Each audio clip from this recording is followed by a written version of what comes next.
I think the Dibbles and Oz group is fantastic. They're probably the most active Dibbles group out there. It's really heartening to see, that teachers helping teachers. You're listening to Around the School Table, hosted by me, Steve Davis, and proudly powered by Zuno Suite.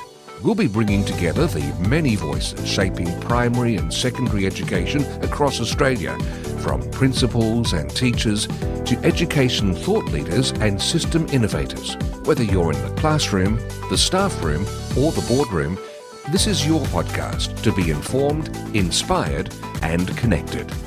How the world now measures early literacy growth. DIBELS, short for Dynamic Indicators of Basic Early Literacy Skills, is a set of quick 1-minute fluency tests that help teachers pinpoint where students sit on the trajectory towards skilled reading from foundation to year 8. As schools increasingly turn to tools like Zuno Student Maps to aggregate DIBELS scores alongside PAT reading, NAPLAN and other assessments, Gina's work sits at the heart of both the science of reading and the practical challenge of turning data into equitable instruction. And in this conversation, we're going to trace the origin story of DIBELS, the growing uptake in Australia, and how thoughtful assessment design can support rather than obscure student agency. Dr. Gina Biancarosa, welcome to Around the School Table. Thank you very much, Steve. It's a pleasure to be here. Before we dive into DIBELS proper, I wonder if I could ask you to reflect on your earliest memories of reading yourself. Was there a family member or a teacher who provided the spark? Do you have any recollection of your journey? Great question. I haven't thought about that in a while. I guess one of my earliest memories is actually sitting with one of those Dick and Jane books. My mother used to buy us books from yard sales, and so I'm not old enough to have been taught with those books, but she bought a number of those books and they were in the house, and I remember just poring over them and really just being fascinated with, the interaction between the graphics and the words, and really trying to teach myself almost how to read the words. Reading was a big central sort of activity with my mother and my siblings when we were young. So she was always reading to us. So the idea that I would want to read was, a given. It marries with, I was talking to an educator, a lecturer and researcher in education many years ago, and he said, look, there's so much we can do at school, but that parental model, that or not even just parental, but the people around you grow up with, humans learn through imitation. So I guess that gives you a stronger foundation than some children might have when you're blessed, I would say blessed because I love reading, with those sort of role models.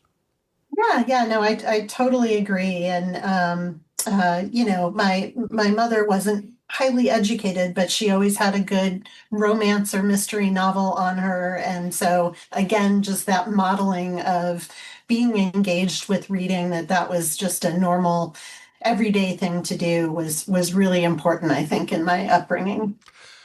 Well, let's move to DIBELS now. And I wonder if you could take us back to the thinking that led to DIBELS, in particular the sort of problems in early reading assessment that you were trying to solve, you and your cohorts were trying to solve.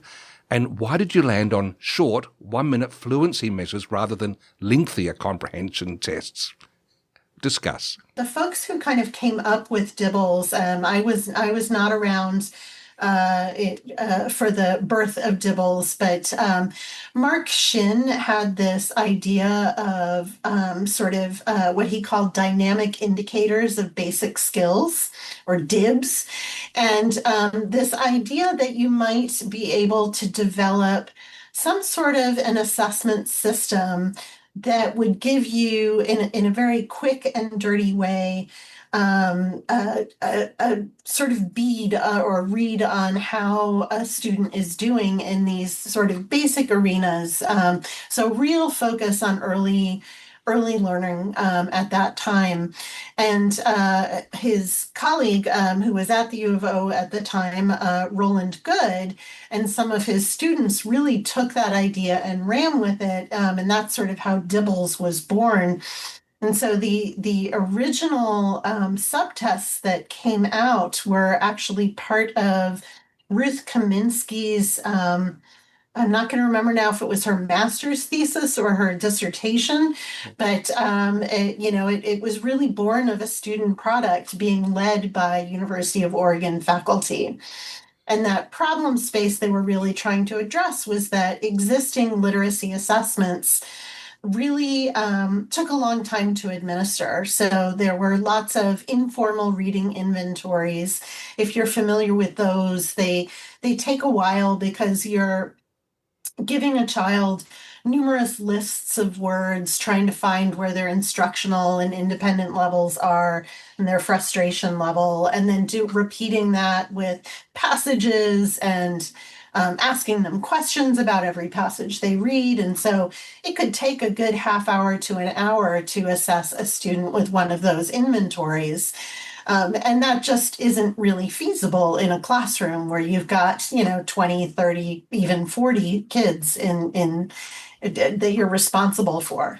There is so much nuance to just reflect on here. And part of it is, it struck me as you were saying this with those early steps into DIBELS, that humans had been reading for centuries before DIBELS came to be.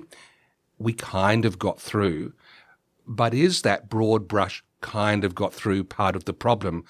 Some children weren't getting the support they were needing and therefore slipping through the cracks, whereas somehow the rest of us, maybe through role models around us, were able to muddle through.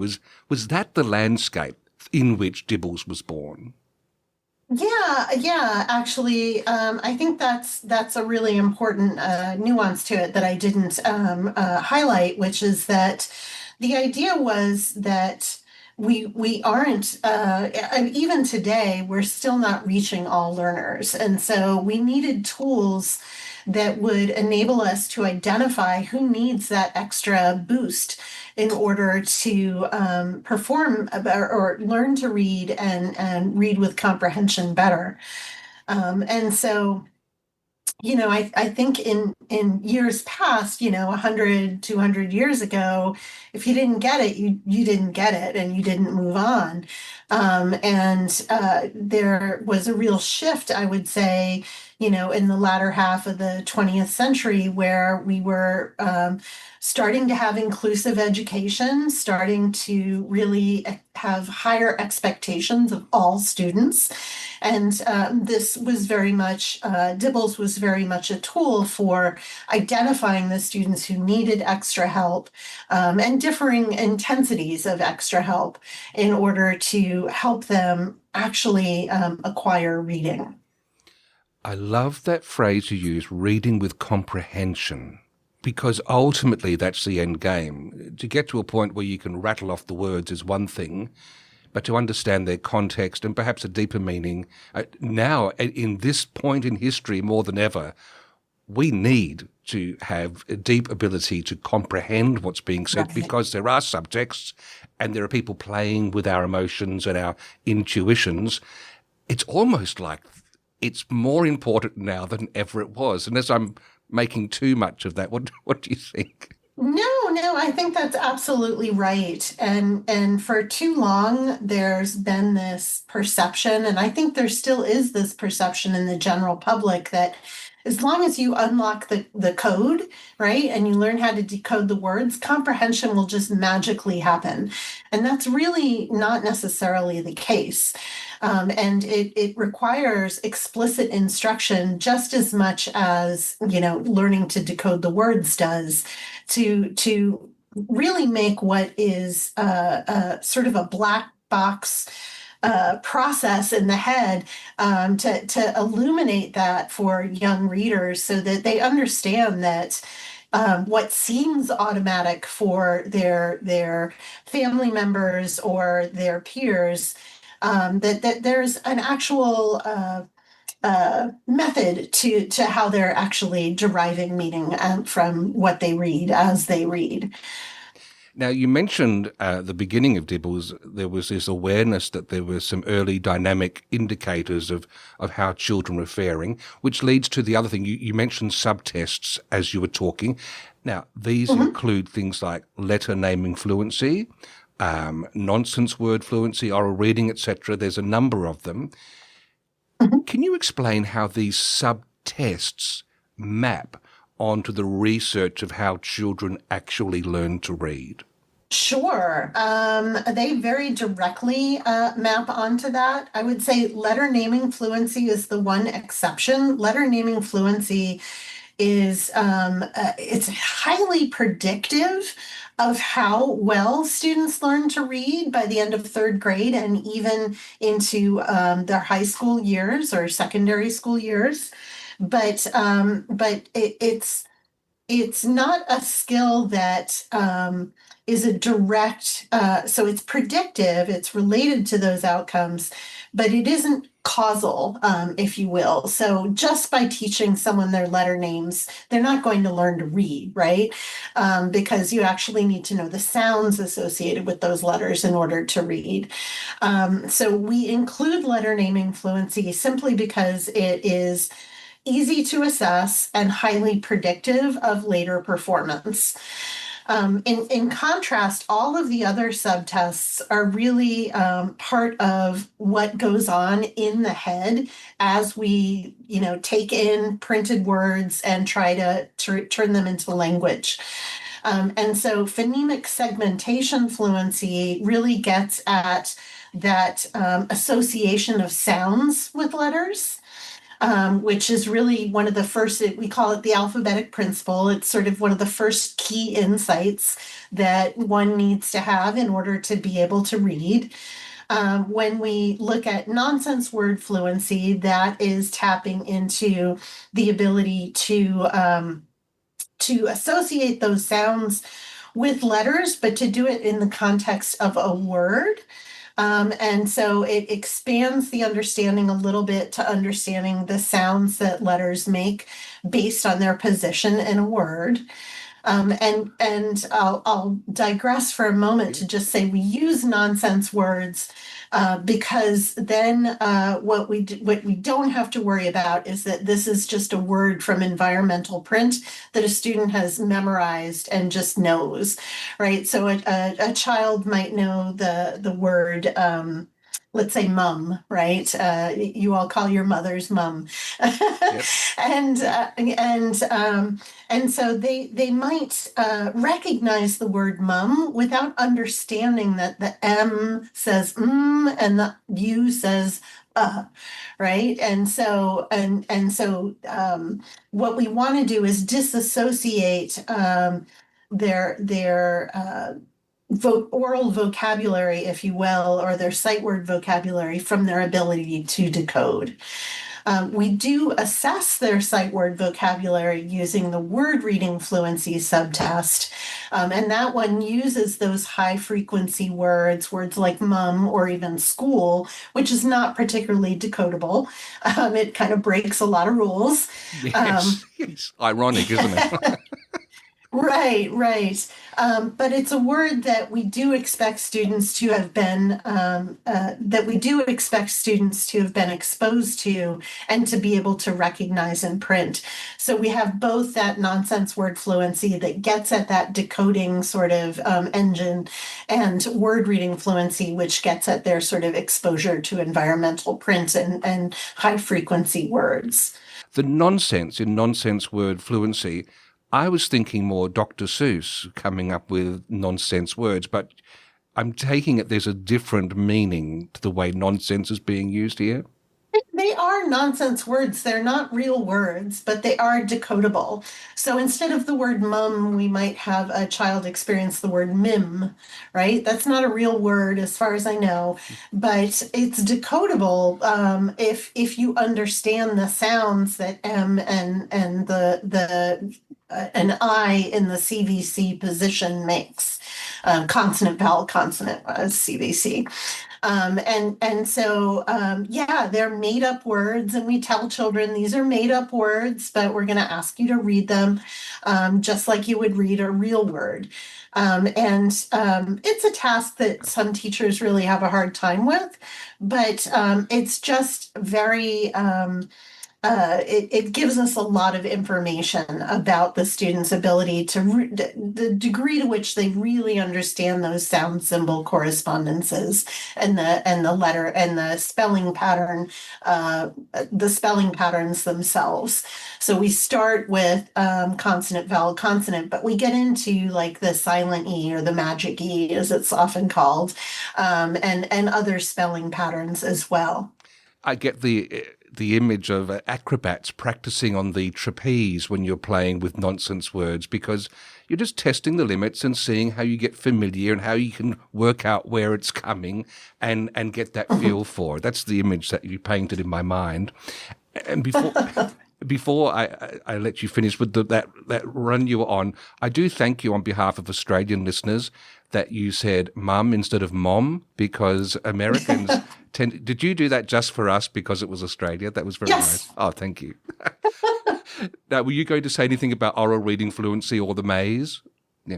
Yes, yeah. So oral reading fluency is really where the magic starts to come together, right? Where now we're not just reading words in isolation, we're reading them in connected text where that text has a meaning and the student is supposed to be reading for meaning. And that's why at the beginning of the oral reading fluency subtest, we tell them we might ask you questions about this passage, so do your best reading. And most teachers don't ask questions. That's not part of the protocol. But the idea is to signal to the student that you do want them to be reading for meaning, not just reading as fast as they humanly can. And so what that measure gives us is a sense of usually a student can read faster with connected text than they can from a list, because you can start to predict what's coming next based on the meaning of what you're reading. And so we look for that sort of pattern as well, that a student is reading faster with connected text than they are reading from lists. And so that really represents, I guess, in terms of the developmental progression of reading, it's sort of like I said, that's where everything kind of starts to come together. So that where our phonemic awareness is coming together with our ability to decode, but we're also starting to draw on those meaning-making skills. And then maze is the final subtest that we have, and maze is really getting at comprehension itself. And it's, I don't want to oversell it.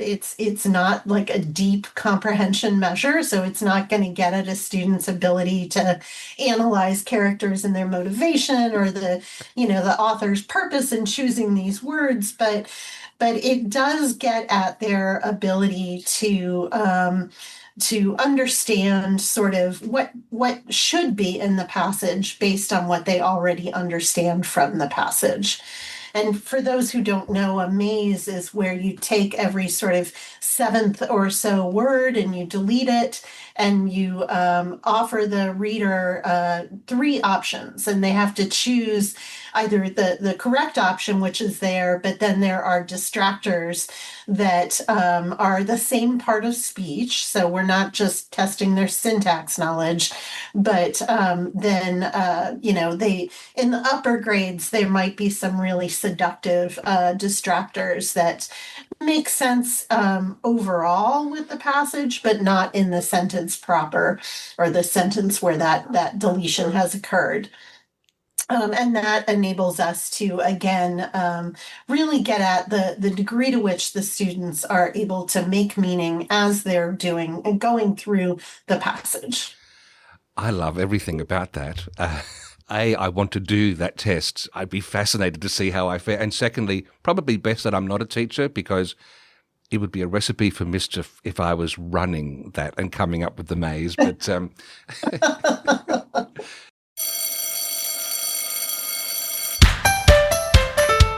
Still juggling forms the old-fashioned way? Say hello to Student Forms by Zuno. You can create, collect, and manage all your student forms online in one simple, secure platform. Save time, stay organised, and quick access everything you need, anytime. Visit zuno.com.au and see how Student Forms by Zuno can work for your school.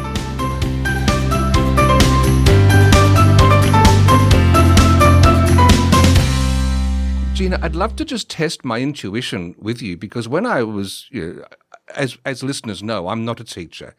And so to hear that we've got 1 minute per subtest, it sounds remarkably fast. My intuition was, wow, this must be very superficial.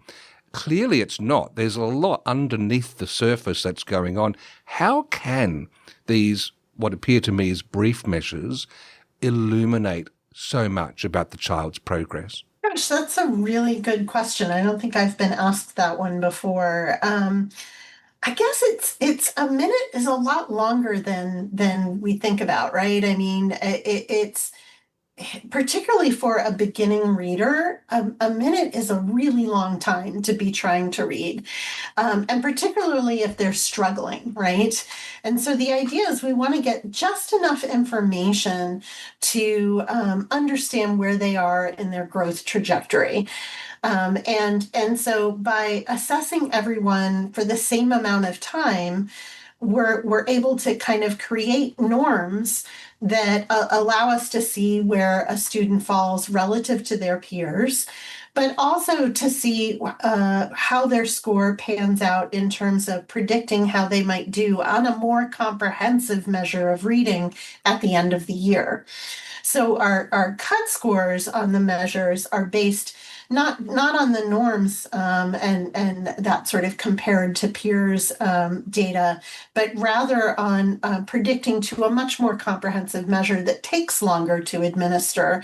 So one of these measures that does a more complete job of getting at reading, particularly reading comprehension, because as you said it sort of at the beginning, reading for meaning, that is the whole purpose, right? If we're just decoding words and we're not getting any meaning out of them, we're not really reading in the way that most of us mean the word reading. And so it turns out that these really brief measures can be very strongly predictive of how you do on a more complex measure. And so they're not designed to replace those more complicated or comprehensive measures. They're really designed so that we don't have to give those measures multiple times during the year to have a sense of how a student is making progress towards end of grade or end of year goals. So does that mean a teacher could apply a DIBELS testing scenario at a number of times, because it is so short, to track without the heavier enterprise? Yes, exactly. So DIBELS is designed to be administered 3 times per year, the beginning of the school year, the middle of the school year, and then again at the end of the school year. At each time point, the cut scores that we use are always predicting to how they perform at the end of the school year. So we're trying to identify and again give a boost to students who are really at risk of not meeting grade level goals. With my teacher's hat on now, if I'm generating this content, I believe schools can use DIBELS through the University of Oregon, the Amplify ecosystem, I think it is. Some can just run Excel-based spreadsheets.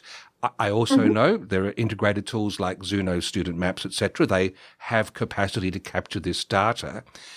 How would you hope a teacher is interacting with that data as the year progresses? What's that connective tissue look like? Right. Well, this is so you highlighted it's really important to know the measures are available for free, and you can create your own Excel spreadsheets, and there's lots of people in Australia and South Australia and beyond who have created these kinds of spreadsheets for informing decision making.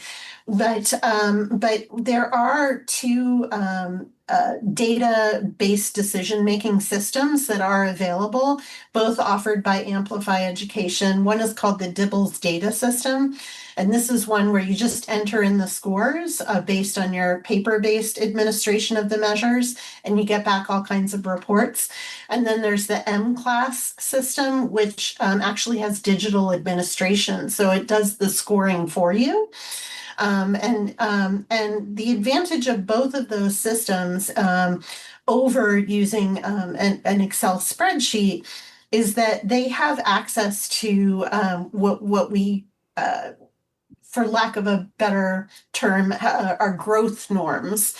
And so we actually have a lot of statistics sort of under the hood, if you will, where based on how a student does at the beginning of the year, we can project for you how much they should improve by the middle of the year or the end of the year, based on sort of what other students with that same start score have done historically. And then that way, when you're giving these multiple administrations, you're able to really compare how a student is doing to those growth norms and determine, are they making adequate progress, or do I need to up the support to make sure that they actually hit the goals that we have for them? So the ideal interaction with the data would be to use it to set goals and to monitor how well students are making progress towards those goals. I love it. It's illuminating the whole pathway, not just having little spotlights that you visit throughout the year. Exactly. Now, you did mention South Australia, which, as listeners might know, is my home state. Queensland, I also believe there's a lot of DIBELS usage there. Can you remember what the initial pathways were that led DIBELS into Australian schools? Have you got any recollection of that? Was there a champion or two that took it and ran with it? Or what took place? Well, there's a University of Oregon alum who is in Australia named Sarah McDonough, and she has been a true champion of DIBELS and has done tons of professional development around the country to help teachers learn about the system, learn how to administer the measures and implement the system as intended. My own personal involvement with Australia actually began with South Australia. The government reached out to me to ask about whether we had ever considered creating an Australian version of DIBELS, one that matched the spelling and vocabulary differences that we have between America and Australia. And we were thrilled at the idea that this might, help with uptake and just face validity for teachers, right? So instead of mom, we use mum. Instead of color ending in an OR, it ends in an OUR, just to make it a little bit less strange for children who were actually being assessed with the measures. And so we ended up partnering with the South Australia government to have them review all of our materials and flag places where we need to change the spelling or come up with a different vocabulary word, or even adjust the syntax a little bit. There are ways that we say things in the US that aren't exactly the same way you say them in Australia. And so they were really instrumental in our ability to support what we call the Australasian version. We call it Australasian because we subsequently got contacted by Emma Nana in New Zealand, that she was undertaking this kind of an adaptation herself for the New Zealand context. And the spellings and vocabulary differences they're pretty similar in New Zealand compared to Australia, at least for the measures that we have. Their vowels are all over the place, and they won't mind me saying that. Yes, so it was really a collective endeavor, and one of my wish list items for the years to come is to have DIBELS, the M-class version of DIBELS support the Australasian version.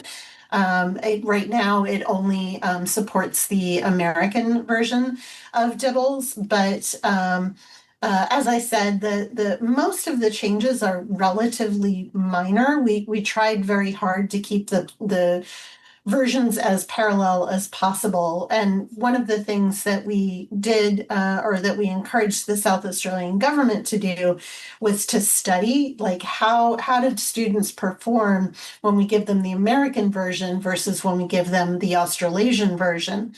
And so they basically assessed a goodly amount of children with one version and another group of students with the other version, and found that the scores were very parallel. I guess that makes sense. I was kind of expecting the Australianized one to be more natural, more at home, but these are readers at the beginning of their journey, so they probably haven't got built-in prejudice yet or patterns. Yeah, I think that's part of it. I also think that particularly in those early grades, a lot of the spelling differences don't show up as much because we're dealing with much shorter, words. If you think of nonsense word fluency, in kindergarten, we only test those consonant, vowel, consonant words. In first grade, we go to silent E and R controlled vowels and some consonant digraphs and blends, but those aren't places where our spelling patterns differ really very much. So it's really only in, like, I would say, grade 3 and beyond where those differences start to make a bigger difference in the testing experience. But regardless of whether statistically there was a difference between how students performed, I would argue that there is that more sort of naturalness to the Australasian version for students in Australia, that they're not constantly encountering these, words that are just a little off in how they're spelled, or, a little strange because it's referencing an animal that maybe isn't in my vocabulary. So I'm trying to remember what I think instead of squirrel, we came up with I can't remember the mammal right. Possum? Maybe we might have substituted possum for squirrel in one of our passages. But just even little details like that, just to make it a little bit less strange for them. I do love the fact that South Australia has worked with you, because South Australia exported Rupert Murdoch, whose News Corporation, we might argue, favourably has simplified the use of language. There are other terms I could use, and now it's coming back the other way, but I won't ask you to comment on that. When I first saw the word, though, I need to check this. This could be a mini 30-second lesson for me. I wanted to say DIBELS because there wasn't a double consonant, which would shorten the vowel for me. And so when there's only one consonant, I would tend to lengthen the vowel. What was my intuition doing wrong there? Or is this one of those quirks? No, I think you're absolutely right. I think that if we were using our spelling rules, it would be DIBELS. But for whatever reason, I think it's because it started as DIBS, DIBS. And then it got expanded out into DIBELS, that it was just the way that people internal to the U of O referred to it, and it just stuck. But I agree with you that if we were putting it on a nonsense word test, it should probably be DIBELS. Yeah.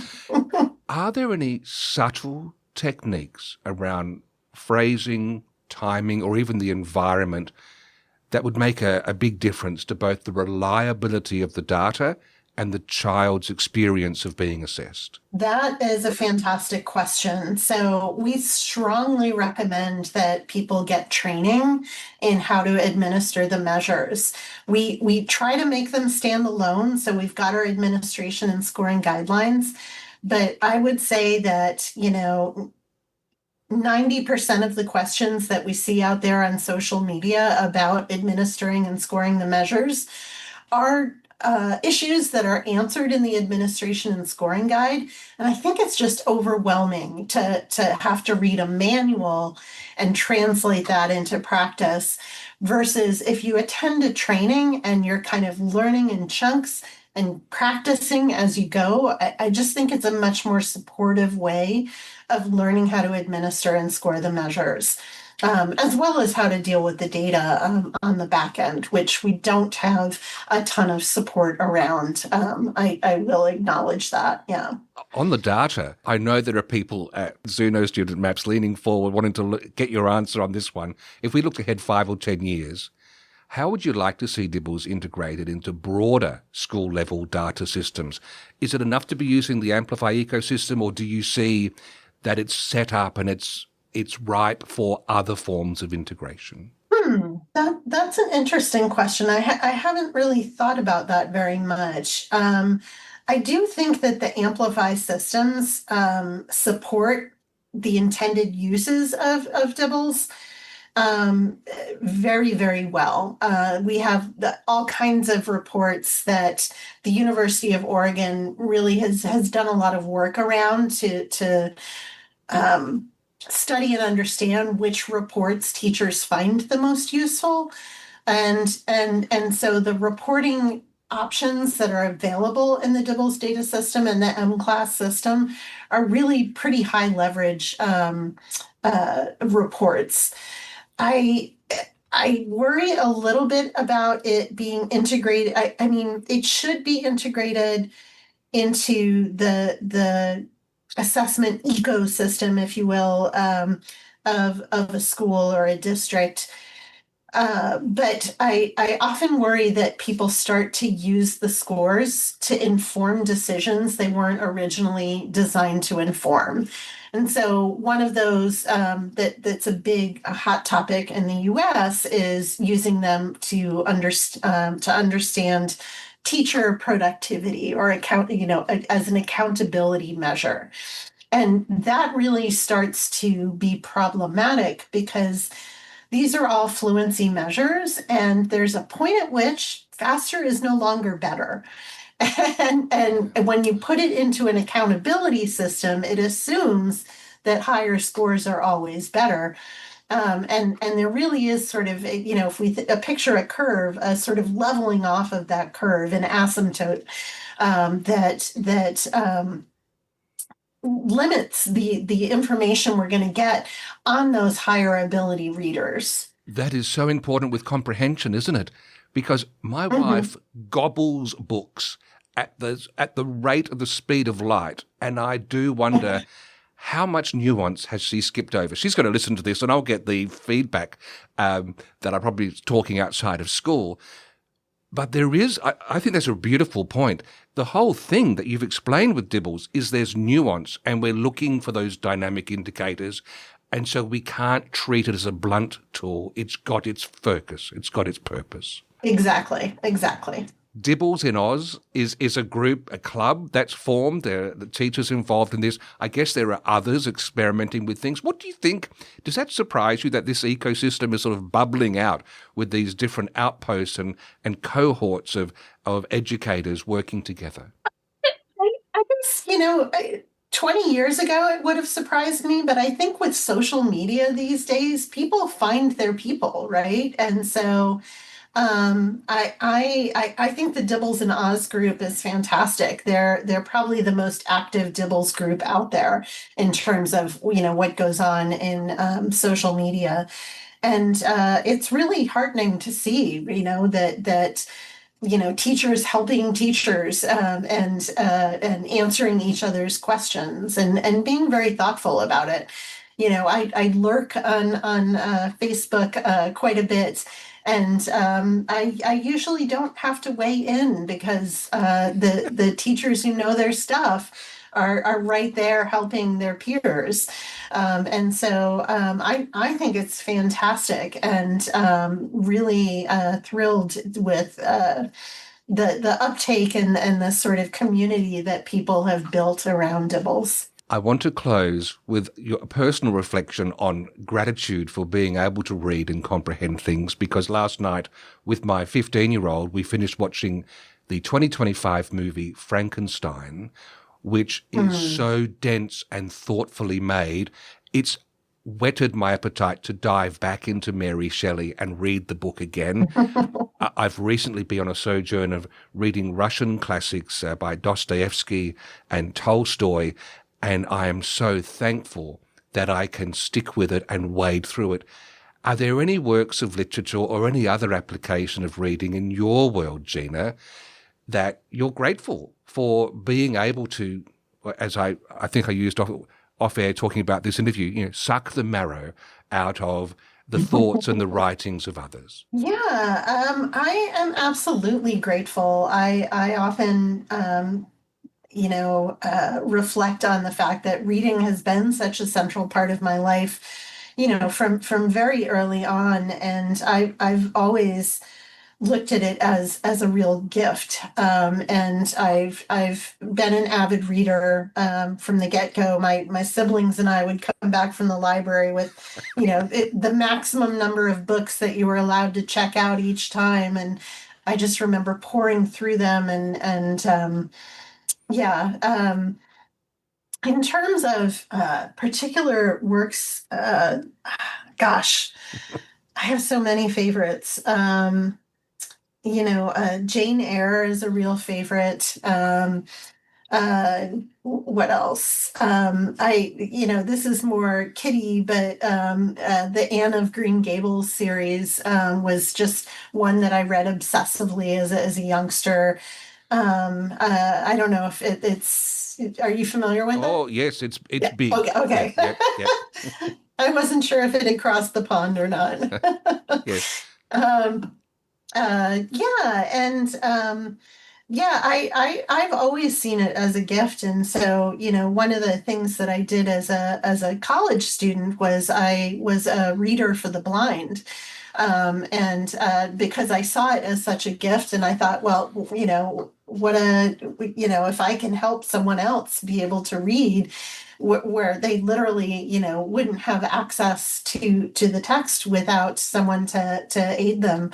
I was really thrilled to see that was a volunteer opportunity when I was an undergrad, and really enjoyed doing that. Although the things that I had to read were about politics and in the Middle East, which was where I didn't know what I was reading half the time. Oh, wow. At the time, anyway. I understand a lot more now. My colleague in my day job is blind, so he consumes audiobooks. And I have learned that what you just did is such a beautiful act. And some people are better readers than others. Stephen Fry does the works of Sherlock Holmes beautiful. He just didn't want it to stop, etc. And so there it is again. And DIBELS is at the beginning of this pathway to ensure that others can have the sort of little fun reflection you and I just did. Dr. Gina Biancarosa, thank you very much for joining me around the school table. It's my utter pleasure. Thank you for inviting me.